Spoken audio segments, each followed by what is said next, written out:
Dr. Paul Copan is very familiar here at Palm Beach Atlantic University. He is the Pledger Family Chair and professor here, teaching both undergraduate classes and graduate classes in philosophy and the ministry programs here at PBA.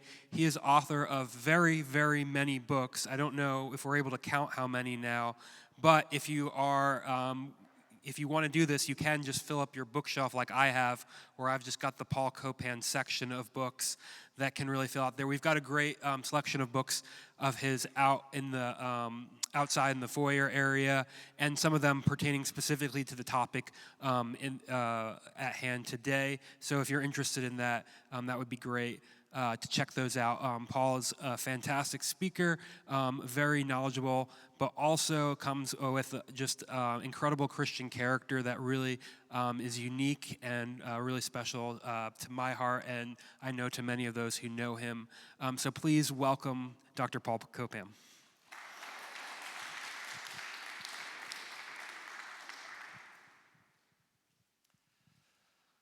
Well, thank you all for coming. Thanks for the introduction, Zach.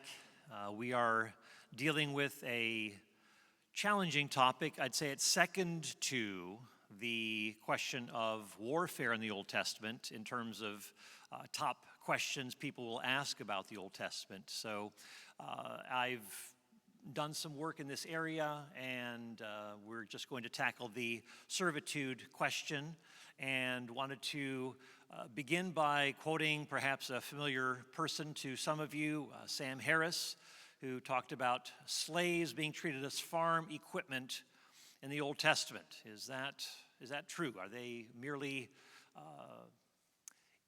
instruments like pieces of furniture or something? Is that what servitude is like in the Old Testament? So I'm going to make some introductory comments, talking about various provisions to keep people out of poverty. We're going to deal with some difficult texts, Exodus 21 and especially Leviticus 25. In my book, Is God a Moral Monster?, I began the conversation on servitude, quote, slavery in the Old Testament, and then I've added a lot of material in my book, Is God a Vindictive Bully? In fact, people have said, could you do a little bit more on Leviticus 25? So I added 3 chapters on Leviticus 25 and dealing with this topic of servitude. So we'll unpack this. We'll see how far we get. I'm going to do a few odds and ends as well as we're going through, and then draw some conclusions here. In terms of introductory comments, I refer you to Nigel Bigger. He wrote a book called Colonialism, A Moral Reckoning, and he looks at the pros and cons of colonialism. He sees it as something that actually, there are some abuses, of course, but there are also some very good things that brought benefit to people. He's speaking about the British Empire. He's from Oxford, and so would commend the book to you. He talks about this historical context in terms of the common practice of slavery in history. It was quite ubiquitous. Ancient Mesopotamians, Greeks, Carthaginians, Romans, etc., Incas and Aztecs, subjugated peoples. North America was no picnic. Comanches ran a slave economy. Talk about the Islamic world. Muhammad, from his time on, slavery was common in the Muslim world. Vikings provided white slaves from Eastern Europe and the British Isles to slave markets in Arab Spain and Egypt. Raiders from Tunis, Algiers, and Tripoli alone, he says, enslaved between 1 million and 1.25 million Europeans. According to one estimate, Muslim slave trade as a whole transported 17 million slaves, mostly African, exceeding the estimated 11 million shipped by Europeans across the Atlantic. So you see how widespread it is and how variegated it is. Nigel Bigger talks about even Africans enslaving other Africans from war raids and so forth, and there's attestation that some slaves were simply victims for human sacrifices, and there's this example of 1,400 to 1,500 people sacrificed at royal funerals in 1797. So again, a lot of many horrific acts related to slavery. But the question he asks is, what features of slavery are simply evil? He said the condition of a slave differed. The right of ownership was not always absolute. Some work can be laborious, even soul-destroyingly tedious without amounting to slavery. So he just talks about that. I won't go too far here. Forced labor can fall well short of slavery. Nothing necessarily wrong with requiring members of a community by law or custom to spend some of their time and energy on public works or in public service. What distinguishes, he says, and specifies slavery as the simple evil that we now understand is not hard labor or an unfair contract or legal compulsion. The slave is a slave owner's disposable property to be put to whatever use the owner decides and to be bought and sold and perhaps even killed at will. That is the pure form or paradigm should be of slavery, and it is the treatment of another human being as absolutely disposable property that makes it categorically worse than other forms of just unemployment. And he also adds that it's important to remember that not everything that went by the name of slavery lived down to that simply evil form. So, when we see slavery in that light, that is not the kind of, quote, slavery that we see in the Old Testament. And it might help us to look at some of the translations that we have in our modern Bibles when it comes to how to understand the word slave, eved, or slavery, evedim. This can be a misleading translation because it often conjures up false impressions about, an association with Southern slavery. Sometimes servant can mean hired worker. And I think that servant is a fair translation of the word, and letting the context decide how to understand whether it's oppressive or not, because the term slave itself is loaded. I mean, if you use the term master slave, you're already, in a sense, angling that, the kind of emotion that is often associated with it to, in a sense, remind people of antebellum slavery, and of course that's not what is going on in the Old Testament.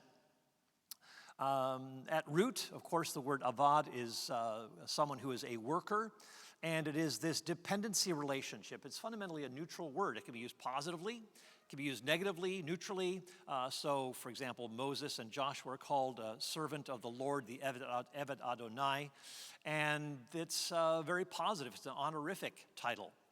And it's kind of interesting, too, that a lot of older translations, whether English, Spanish, German, and so forth, Dutch, they really kept the kind of the strong, quote, slavery type language to a minimum in early translations, but it's been more modern translations that have utilized that term slave much more freely. For example, in the King James Version, the word slave appears only once, and that actually isn't even in the Hebrew text in Jeremiah. It's been inserted for us kind of smoother reading in parallel. Take the book of Exodus. The Israelites are called Pharaoh's servants, slaves, and the Egyptians are too. And interestingly, when God is commanding Moses to go to Pharaoh, he said, give him this message to let my people go so that they might serve me in the wilderness. There's that same word that's being used. And it's basically going from one state of dependency to another. One is negative, the oppression of ancient Egypt, and the positive, liberating servitude to the Lord in the wilderness. So you just see, just in the book of Exodus itself, how that word is used negatively or positively, depending upon the context. So we've touched a little bit on this. Let me just say something about, I talked about Exodus there. Harriet Beecher Stowe, she says, the legal power of the master amounts to an absolute despotism over body and soul. There is no protection for the slave's life. And that is the kind of thing that Nigel Bigger was talking about, that there is that slave being at the utter disposal of the master. And is indeed treated like a piece of furniture or property, and can be gotten rid of at the whim of the master. Keep in mind as we look at the Old Testament that servants are fully human, not just, quote, masters.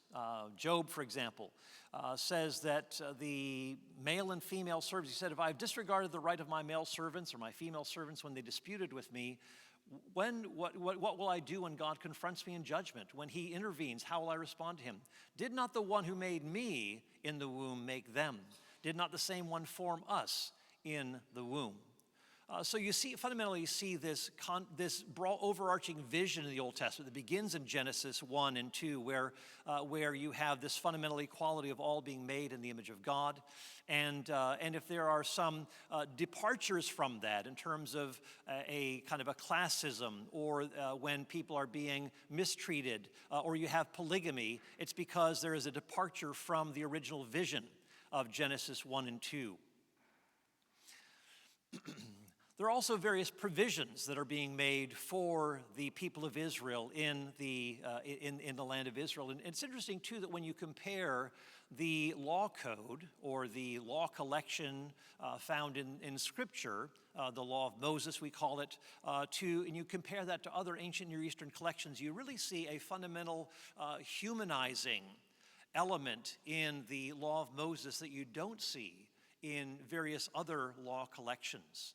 For example, the provision to keep people out of poverty, as we'll see, that there are so many laws that within Israel to try to keep people out of poverty, and thus to turn into quote, sell themselves into servitude, like an indentured servitude. So there are all these provisions that you just don't have available in other parts of the ancient Near East, and we'll touch on those things.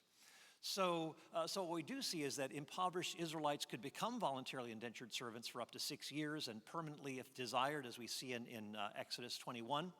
And we repeatedly see in the Mosaic Law that there is a regard for marginalized people. They are persons rather than property. You think of the orphans, the widows, aliens, and servants that are looked after. In fact, that triad of orphans, widows, and aliens is repeated 36 times in the Law of Moses.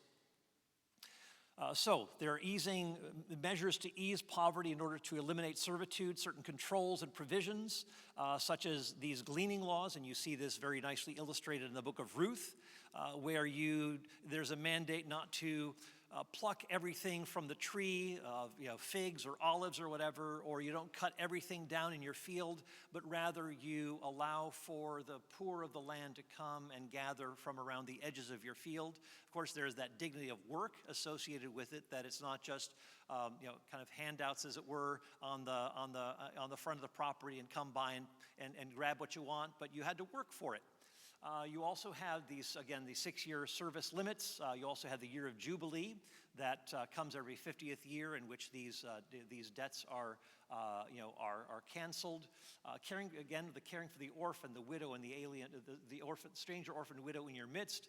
There are no interest loans, for example, at Exodus 22, that you are not to further push your fellow Israelite into poverty by adding interest to those loans.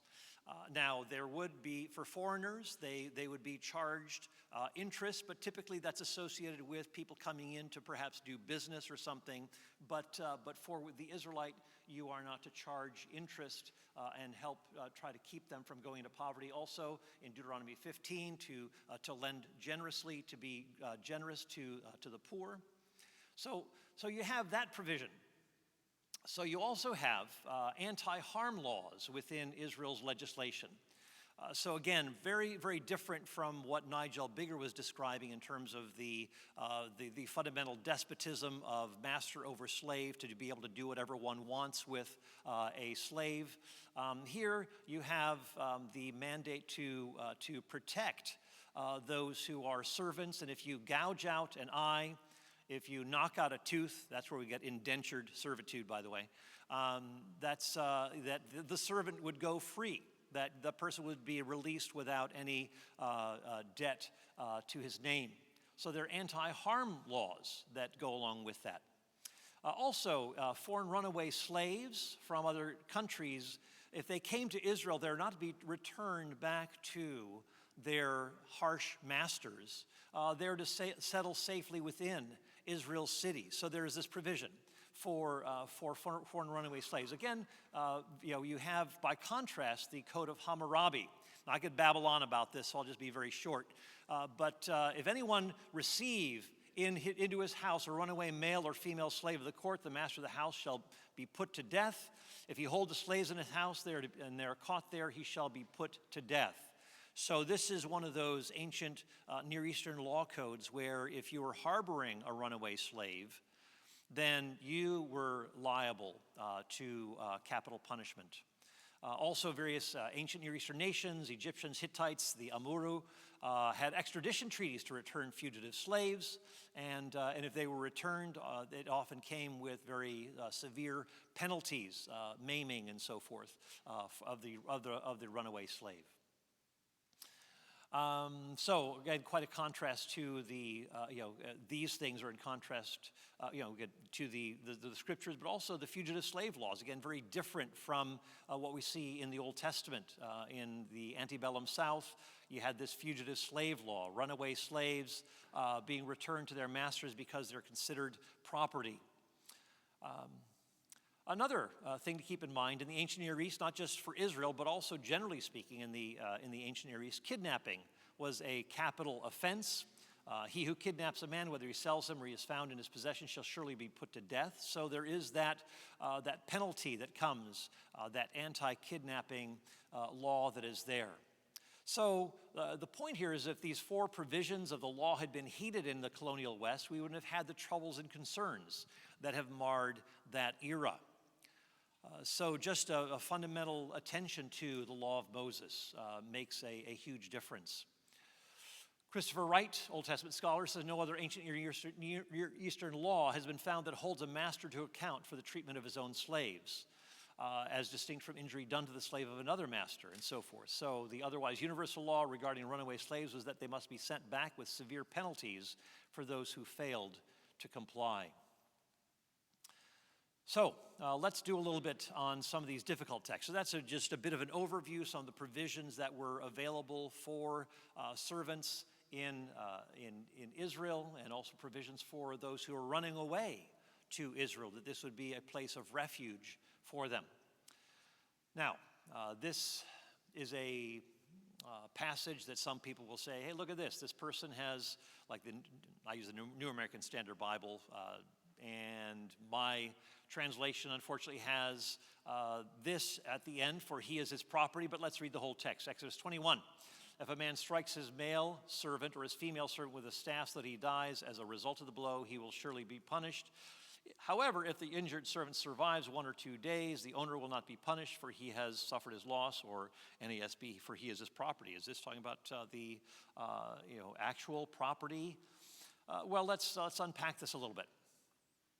Note, first of all, that the master, the person who is, or if you want to more lightly put it, to the employer, is going to be tried for capital punishment. The word avenged is used there, kind of the life-for-life theme that follows in Exodus 21, 23 to 24. So again, going back there, he will surely be punished. So you see clearly that this is not a matter of you can do whatever you want with your servant. That there is a punishment that comes to the person who strikes him. Now, what about that? If the injured servant survives 1 or 2 days. Well, the argument here, and you'll read this in the kind of the skeptical, uncharitable critiques on the internet, where they'll say, if you can beat a person to within an inch of his life, and if he walks around after a day or two and maybe then dies, then you're off the hook. Well, is that the point that is being made here? Well, that's a very unfair reading of what's going on here. Keep in mind, just before, there is punishment for the one who puts someone who strikes a male or female servant, and that he dies as a result, or she dies as a result of the blow. So what do we do here? Well, I think what is apparent here is that actually this comes in the context of accidental injuries, and so the benefit of the doubt is given to the person who struck him, so that there's no murderous intent that is revealed in this discipline that he took, this maybe just being angry and striking out and so forth.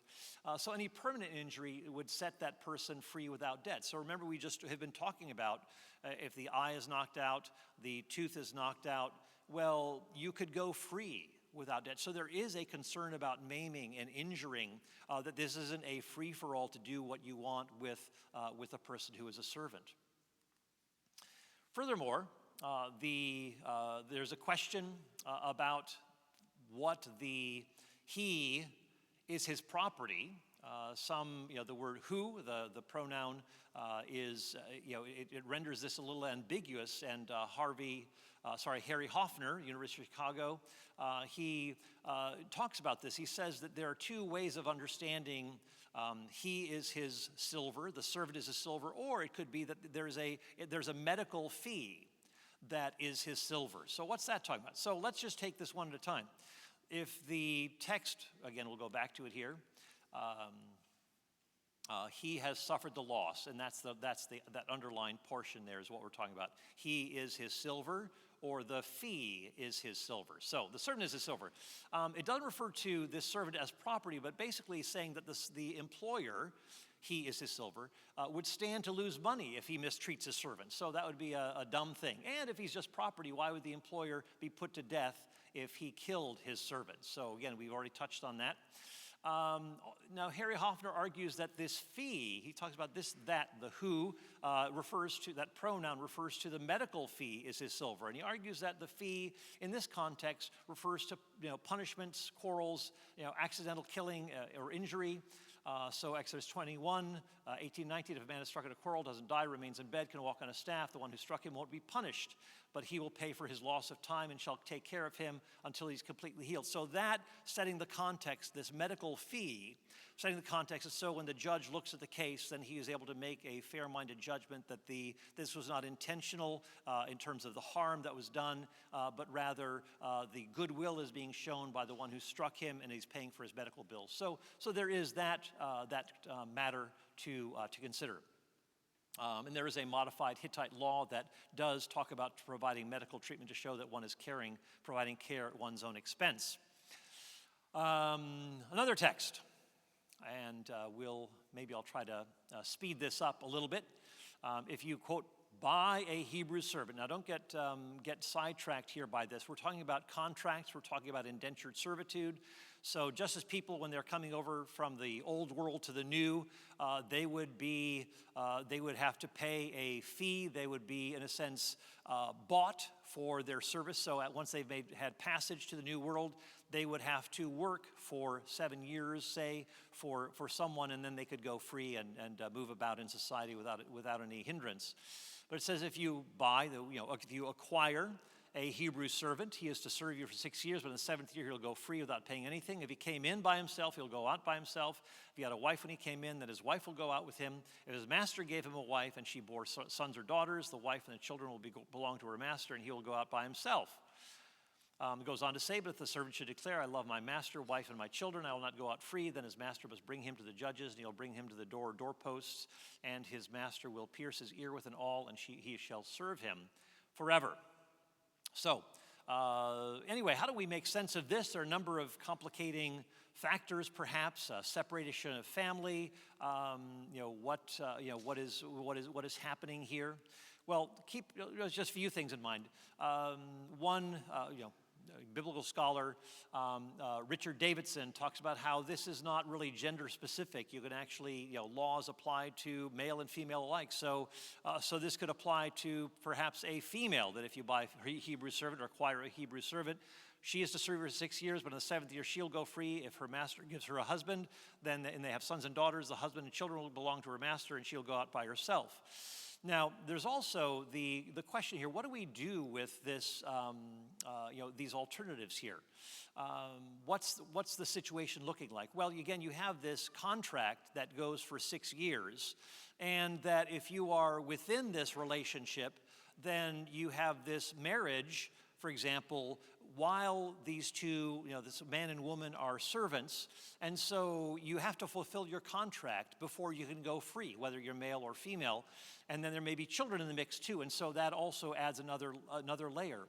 But it's kind of like serving in the army. When you are join the army and then you maybe get married, you don't say, well, I'm free from my obligations because I just got married. No, there is an obligation to fulfill that contract. And in the same way, these are the sorts of parameters that we see in this text. So what are the three? They're basically in the ancient Near East, in Israel, there would have been basically three options for the person who is then allowed to go free. Let's talk about the husband here. So if he pays off, if he's done with his paying off his debt, he works for 6 years, his contract is over, he could wait for his wife and children to finish their term while he's staying within the household, which is often impractical.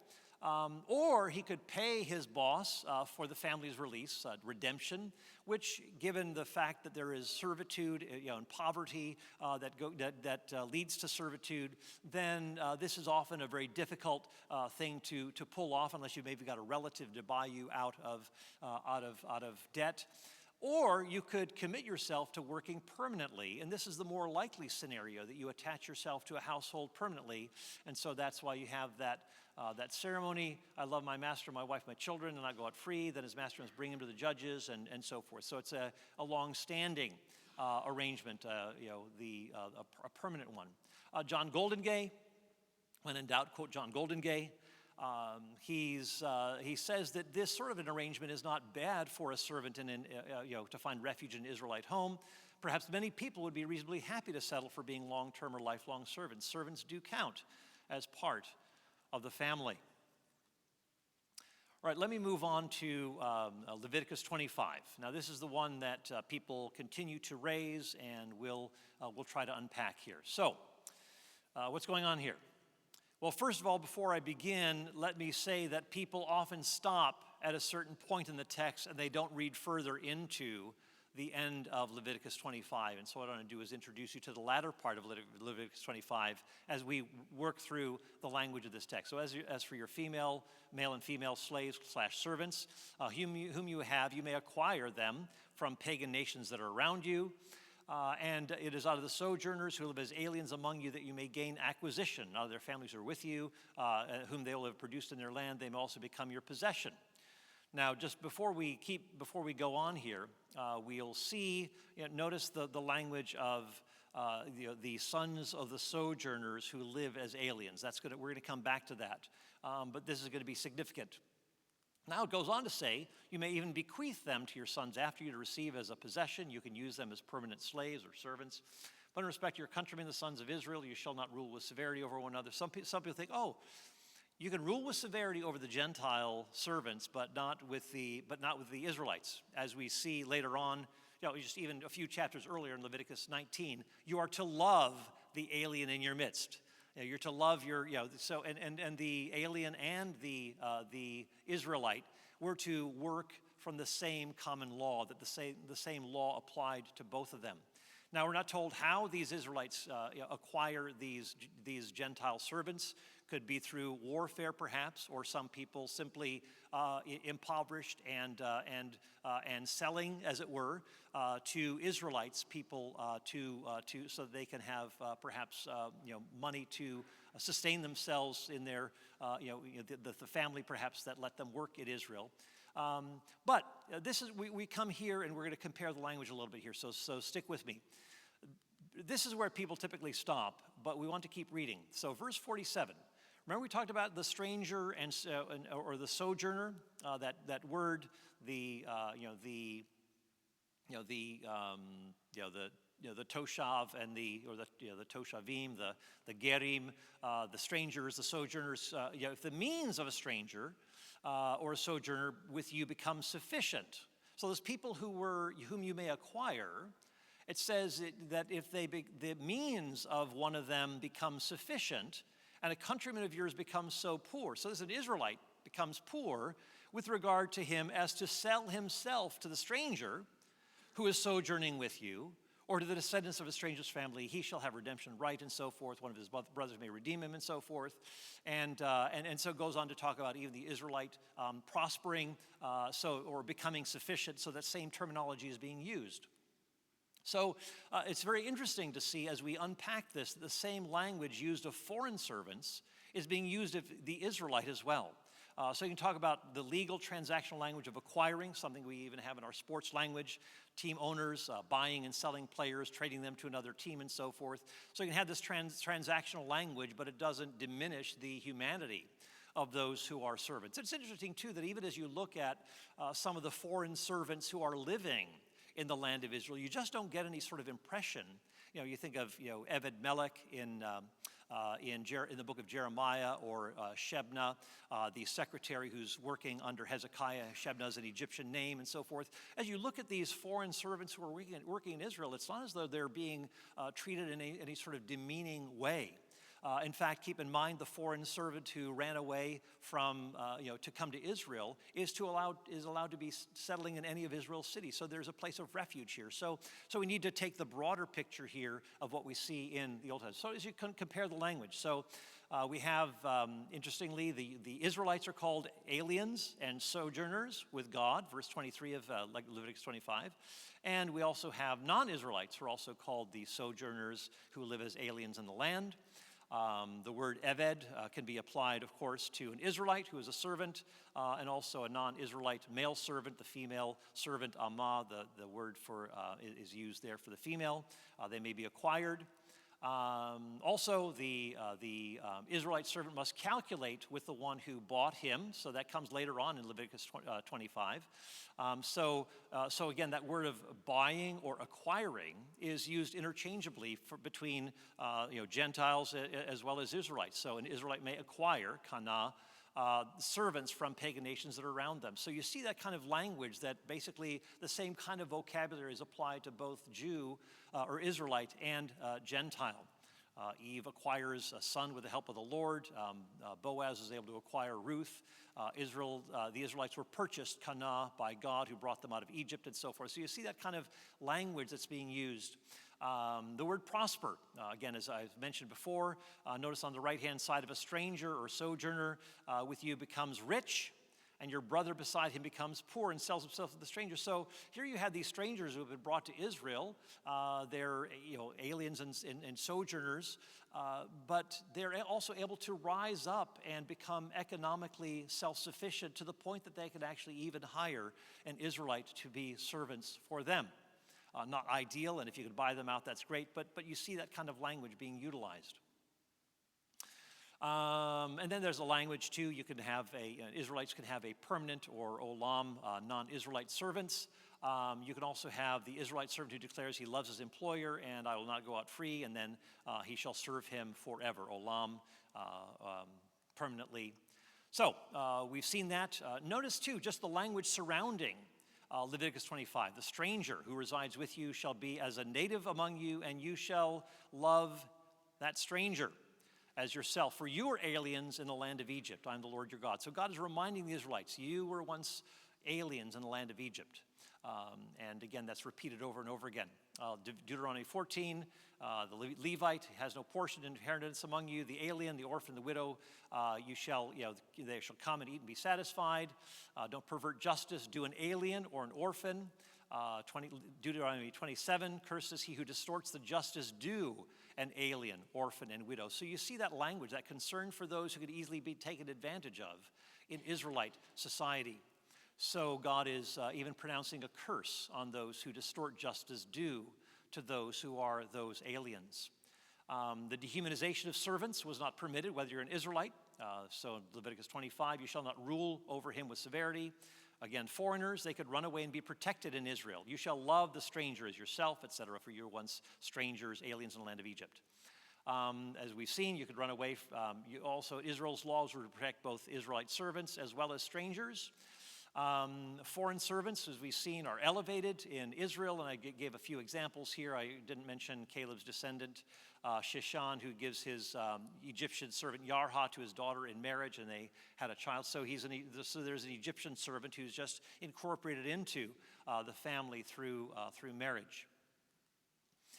Here's an interesting thought, too. In Leviticus 19:28, it says, "You shall not make any cuts in your body for the dead, nor make any tattoo marks on yourselves. I am the Lord." Now, I'm not going to start preaching about tattoos here. I think what is going on in the ancient Near East, in terms of tattoos, is much different from what we have in our own day. So, what were tattoos used for? Well, some people suggest it was related to mourning practices. The connection is made because of cuts in your body for the dead. Others say, no, it's probably it's more likely idolatry or paganism, say earlier rabbinic and medieval tradition that associated tattoos with idolatry and paganism. But the more significant one, I think the more dominant option here is that it expresses ownership of another person, or chattel slavery. Basically the tattoo in the ancient Near East suggested being owned by another human being. And so Israel was prohibited from tattooing because of the degradation involved in being owned by another person as property. So there would be perhaps the voluntary piercing of the ear. Again, that would be a voluntary servitude, but again, nothing like a branding or tattooing of another person. And here's another thing too, and James Hoffmeyer, a noted Egyptologist, writes about these sorts of things, as well as Stuart Tyson Smith, talking about the fairly rapid assimilation of foreign populations within a host nation.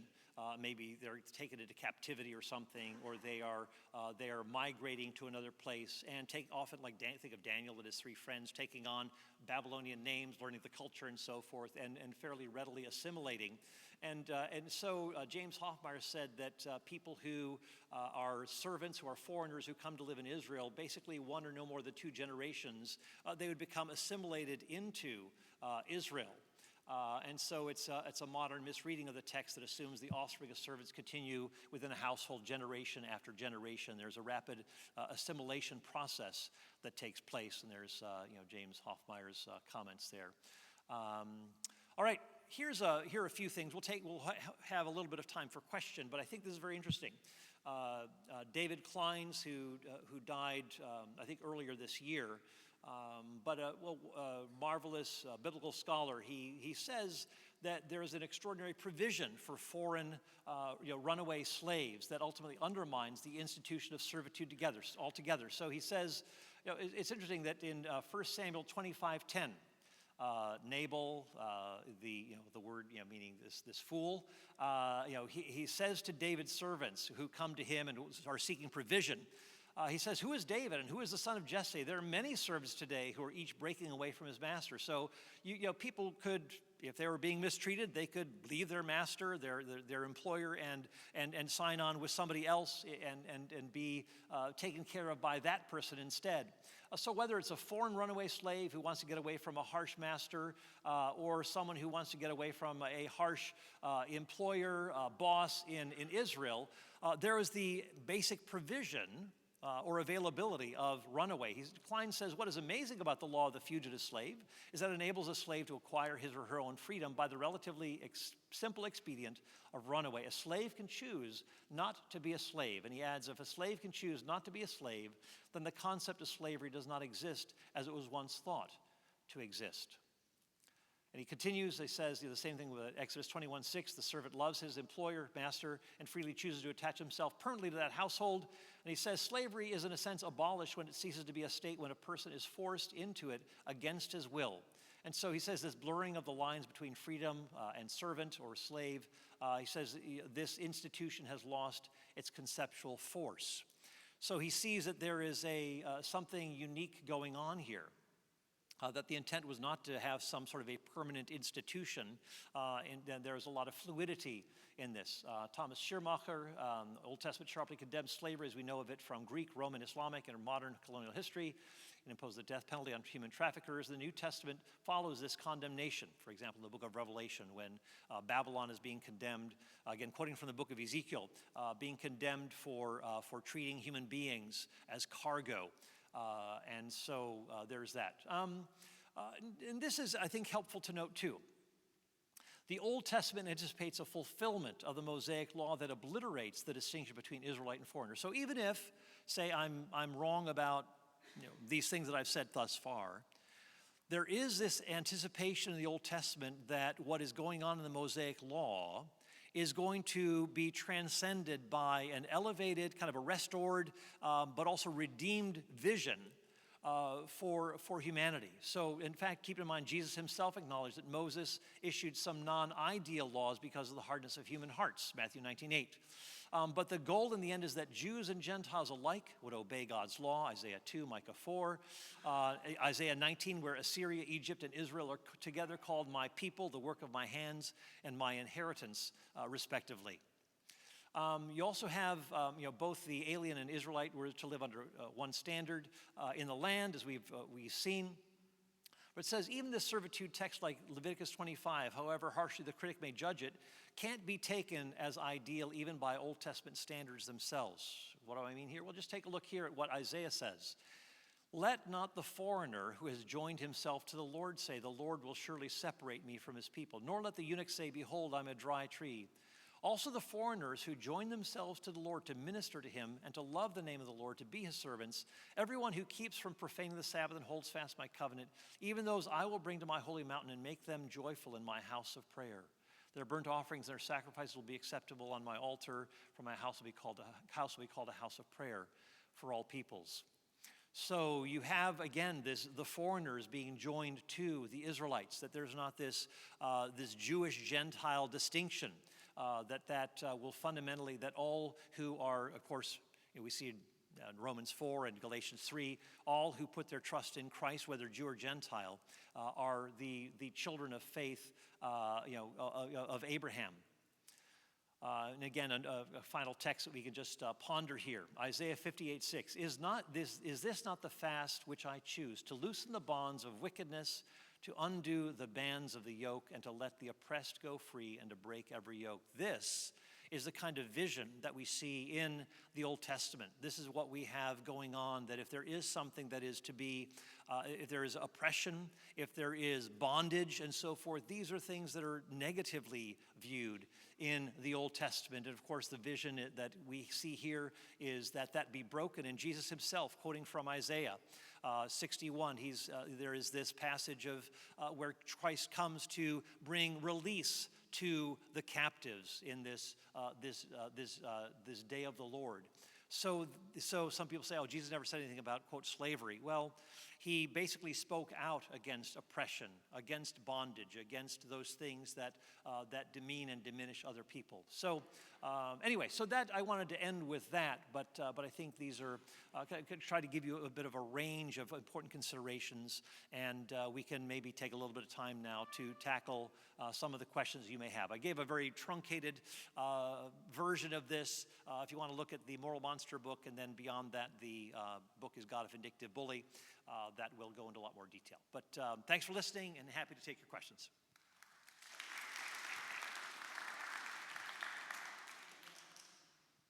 If you have any questions, please raise your hand. I'll come over with the microphone for you. Try just for sake of time, if you can make it as concise as possible, just so we allow everybody who has a question to be able to ask theirs in the time allotted. Yeah, there's Thomas here. Yes.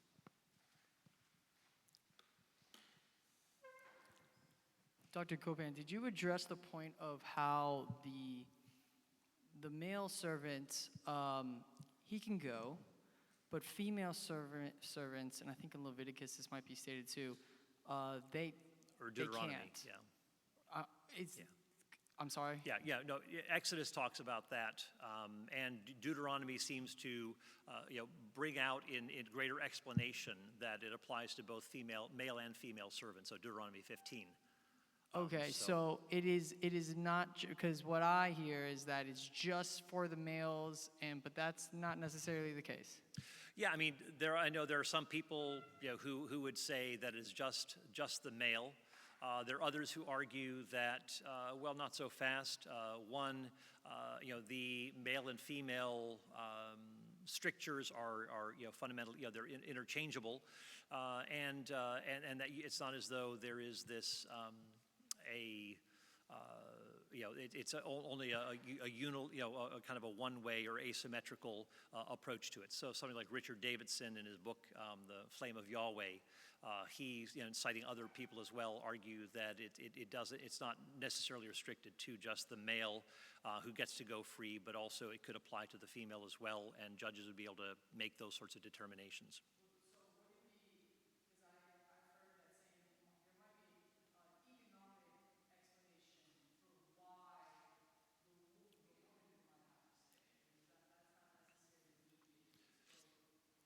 Well, I mean, as we go back to, let me just, just even as you go back to the first portion of Exodus 21, just notice there's a fundamental equality that is going on here. If a man strikes his male servant or his female servant with a staff. So there is this, and again, there may be some other factors involved here, but you do see here the fundamental equality. So even if it's a female servant is struck, then the one who struck, her would be punished. So you do see this presumed equality that is there amongst the male and female servants. So I think that gives us a little bit of a clue into what's going on.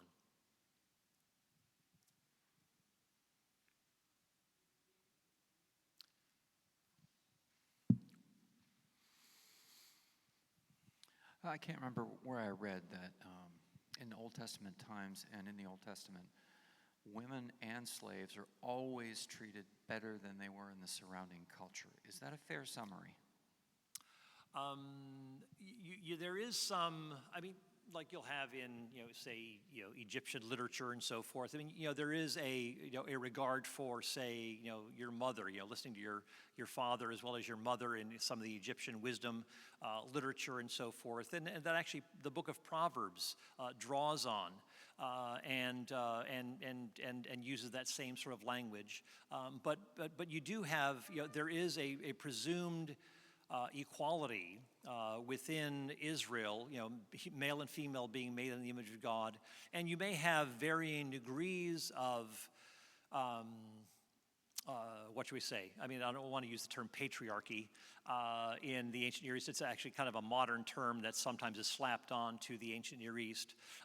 You do have, generally speaking, males who are the point persons within, for a household as kind of like a buffer to legally represent the household, to make kind of some of these, very, very important decisions. But it's not as though women are seen as lesser. And one of the, so I think generally there is an elevated view of women in Israel, but it's not as though women are just degraded elsewhere. But servants, I would say, servants in other nations,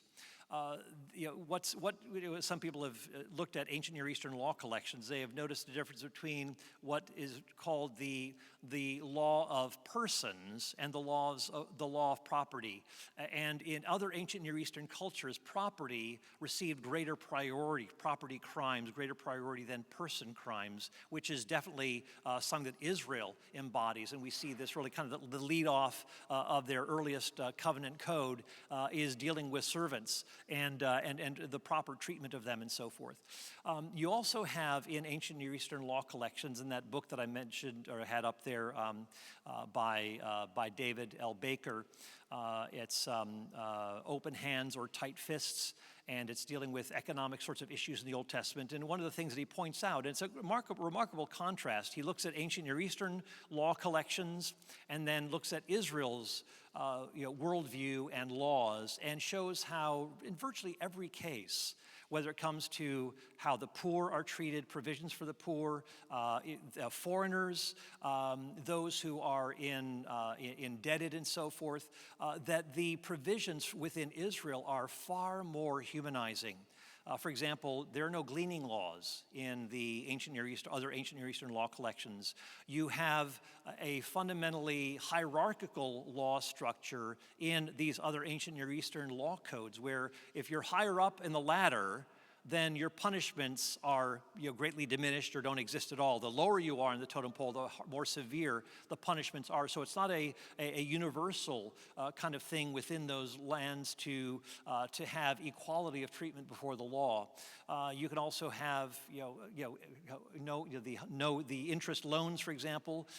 Within those nations, you could charge high rates of interest, and this would keep the poor in poverty and in servitude and so forth. And again, Israel wasn't allowed to do that. So you see those sorts of differences, and I'd encourage you to take a look at David Baker's book. So thank you. Yeah, we've got a couple of hands up back there, and then maybe up here.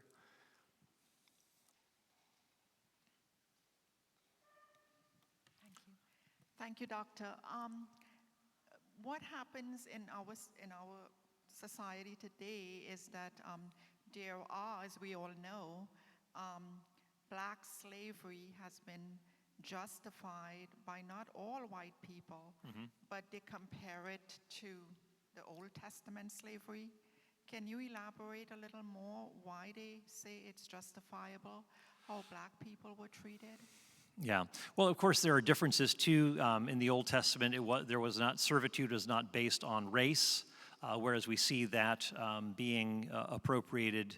That kind of a racial basis was being utilized in modern colonial slavery. You also have it's kind of interesting that you see this at the Museum of the Bible, that there's actually a slave Bible on exhibit there, and what it shows is that all of these portions that talked about, for example, the Israelites, deliverance from Egypt through the Red Sea, Reed Sea, if you like,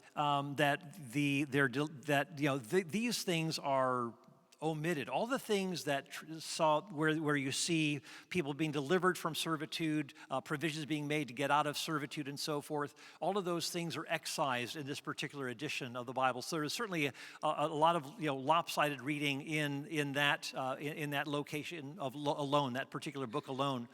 But you have, for example, I think you do have people who will appeal to these texts, but of course the abolitionists would appeal to fundamental things like the image of God in all people. You also see a misuse of passages that talk about the curse of Ham or whatever, and it was transmitted to a racial sort of a thing, and of course completely unwarranted. And so there is a lot of bad exegesis, bad treatment of Scripture that also took place. And see, I mean, I'm not saying that all of the passages are easy and straightforward and so forth, but I think in the main you do have amazing gracious treatment of those, for example, foreign runaway slaves who come to Israel and can settle in any of their cities. And the text that I talked about, Exodus 25, that there's often that just focus on you may acquire them from the Gentile nations, but utter disregard for how those Gentiles were to be treated in Israel. And you're to love the alien in your midst. I mean, you don't have that those sorts of emphases, whereas the abolitionists would bring those things out.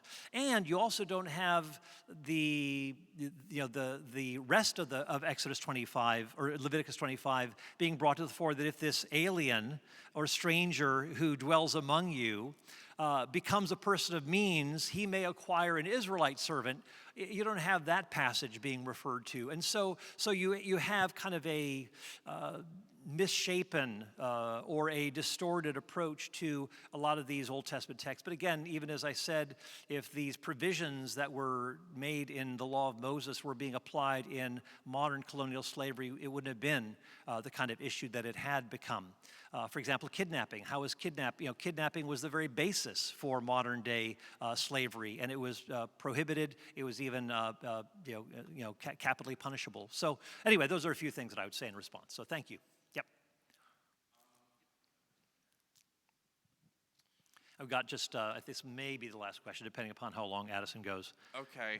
Now, I don't think you covered this in this presentation. So how would you respond to the claim that Proverbs 29:19 through 21 not only allows for a slave to be beaten in order to motivate him, but it also specifically encourages such treatment? Okay, why don't you read it for us? The passage? Mm-hmm, yeah. All right. Hang on, let me...